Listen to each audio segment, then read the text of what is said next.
Bonjour à tous et à toutes pour cette nouvelle séquence de cours.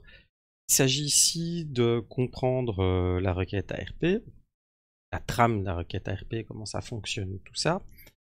Et je l'ai mise dans les cours de couche 2 parce que essentiellement il sert à obtenir l'adresse MAC d'un ordinateur distant.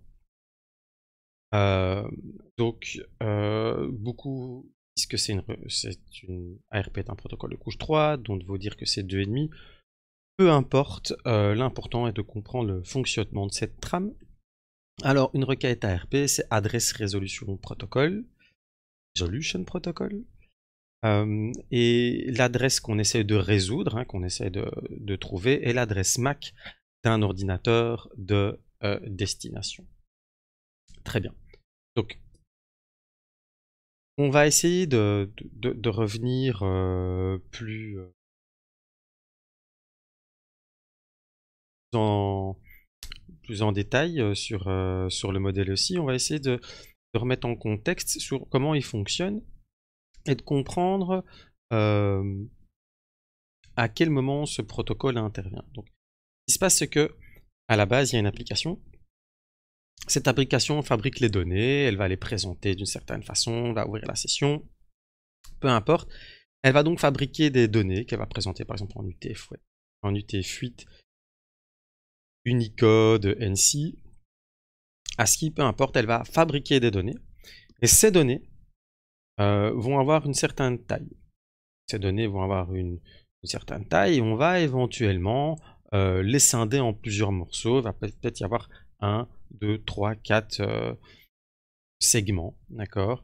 Et on va avoir un numéro pour chacune des séquences qui est ici. Très bien. Alors, que fait la couche 4? On sait que de couche en couche, donc on crée des données, et puis on passe à la couche de la couche application à la couche transport. Et cette couche va rajouter des données. C'est qu'elle rajoute des données, et quelles sont les principales données qu'elle rajoute? Ce sont les ports source et les ports de destination. Et on va s'intéresser à chaque fois à comment une couche obtient les informations qu'elle doit rajouter. Les siennes, mais aussi celles de la machine distante. On va toujours voir les deux. Ici, on va s'intéresser aux ports, aux ports qui sont dans l'entête de couche 4, que ce soit en TCP ou en IDP, on va rajouter des ports. Donc on fabrique des données, on les segmente dans un segment, on encapsule et on les met dans un segment de couche 4. Le port source, d'où provient-il? Eh bien, il provient de l'ordinateur. L'ordinateur s'est attribué à un port qui n'est pas réservé. Et donc chaque application, chaque onglet qui va être ouvert, peu à peu, chaque application qui va aller sur le web, il va avoir un port qui est ouvert. D'accord? Et ce port qui est ouvert, puisque les 1024 premiers ports sont réservés, doit avoir un numéro supérieur à 1024. Et puis, comme je vous l'ai dit, si moi je connais le port que j'ai ouvert, voilà, j'ai choisi que c'était ce port-là, où l'application me dit, moi préférentiellement, le port 5555, il n'y a pas de problème, je sélectionne un port qui est libre, qui n'est pas réservé sur mon ordinateur. Ensuite, je vais devoir accéder à une machine qui est distante. Et pour pouvoir y accéder, je dois m'adresser à elle sur un certain port. Donc il faut m'assurer que pour que la machine écoute la demande que je lui envoie, pour qu'elle puisse communiquer avec moi, il faut que je lui parle sur le bon port. Donc moi, je vais envoyer mes données sur un certain port, sur mon port source, et je m'attends à ce que la machine les reçoive sur son port de destination. Alors comment je me le procure, ce port de destination? Qu'il est-il? Eh bien tout simplement, il est réservé, ces ports. Ces ports, je les connais d'avance. C'est un standard international, il n'y a pas de calcul à faire, c'est-à-dire que si j'utilise le protocole HTTP, automatiquement, le port de destination sera le port 80, et un serveur qui a son protocole, un serveur web avec son protocole HTTP ouvert, actif, qui fait serveur web, elle a son port 80 qui est ouvert. Même chose pour HTTPS, alors c'est un numéro de port, FTP 120 ou 121, il y a TFTP, il y a toutes sortes de protocoles, le DNS c'est 53, le DHCP c'est 67, etc. Donc à chaque fois que je vais m'adresser sur une machine, à une machine distante, je vais savoir, selon ce que je veux obtenir d'elle, sur quel port je dois lui parler. Donc moi, j'ouvre un port pour mon application, que je choisis dans ceux qui ne sont pas réservés, et j'utilise le port par défaut du protocole qui me sert à communiquer avec la machine distante.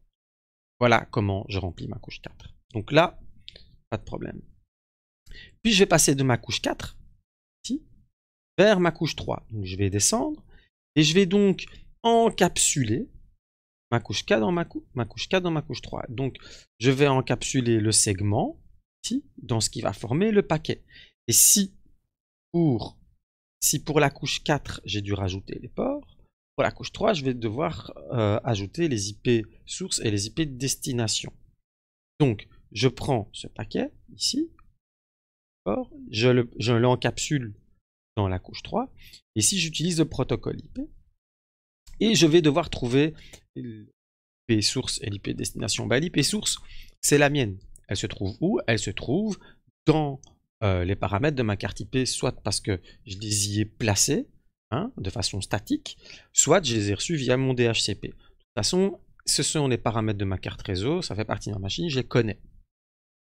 Alors, comment j'obtiens l'adresse IP de la machine qui est distante? Là, de nouveau, soit je la connais parce que je suis administrateur réseau, c'est dans mon LAN, je peux obtenir l'adresse facilement, je peux la pigner par exemple. Mais la plupart du temps, c'est pas ce que je vais faire. Je vais ouvrir une application qui va avoir le nom d'un serveur à contacter, ou je vais ouvrir mon browser avec www.google.com, et qu'est-ce qui va se passer en fait derrière tous ces noms que je tape dans mon browser, que j'utilise, je vais avoir un DNS qui va traduire ce nom. Donc chaque fois que je vais cliquer sur un lien hypertexte, je vais avoir le FQDN de la machine, donc je vais avoir le nom de la machine, le DNS va me traduire ça en adresse IP et il va me les donner. Donc les DNS vont se charger de me donner IP de la machine distante, IP de la machine de destination. Donc j'ai mes IP sources qui proviennent de mes paramètres réseau et j'ai facilement ceux de la machine distante grâce à mon DNS. Il suffit juste que j'arrive à taper un nom, ou que j'arrive à avoir un lien hypertexte. Donc là, c'est pas un problème. Alors, maintenant, de nouveau, de la même façon que la couche 3 remplissait l'IP source et l'IP destination, la couche 4 aussi, qui est la couche 2, pardon, qui est qui va fabriquer la trame, qui est la couche de liaison, elle va devoir ajouter aussi un identifiant, qui est l'adresse MAC de destination et l'adresse MAC source. Alors, l'adresse MAC source qui se trouve ici, d'où provient-elle? Ben, elle se trouve dans le contrôleur de ma carte réseau. Donc je l'ai, il n'y a pas de problème. D'accord?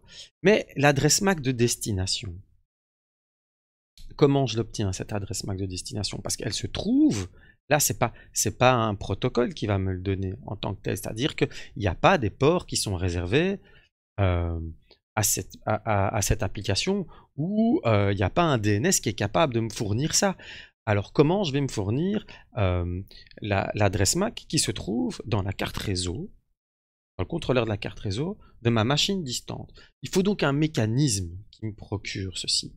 Eh bien ce mécanisme, c'est la requête ARP. Donc la requête ARP va me permettre de trouver l'adresse MAC de la machine distante. Alors pourquoi c'est aussi important de trouver cette adresse MAC? Parce que, je dis, ça fonctionne par couche. Il faut remplir couche après couche. C'est-à-dire que si je sais remplir ici mes informations de couche 3, parce que je vais envoyer un message HTTP, je vais avoir accès à un browser, que je veux faire un ping, n'importe quoi, après avoir rempli l'IP source et l'IP de destination, je vais passer en couche 2, mais il va me falloir l'adresse MAC. Et tant que je ne vais pas pouvoir remplir cette couche 2, ma trame ne va pas pouvoir partir, donc je ne vais pas pouvoir envoyer mes informations. Donc, ma requête peut rester bloquée, toutes mes informations peuvent rester bloquées, tant que je n'ai pas l'adresse MAC qui va correspondre à la machine dans mon réseau que je dois contacter pour faire passer mon information. Voilà. Alors, comment je vais obtenir cette adresse MAC? Grâce à une requête ARP. Alors, cette requête ARP, elle a pour rôle d'obtenir l'adresse MAC d'une machine. Alors, ça a quel but d'obtenir l'adresse MAC d'une machine? Le premier but, on l'a vu, c'est de remplir la trame pour pouvoir envoyer mes informations.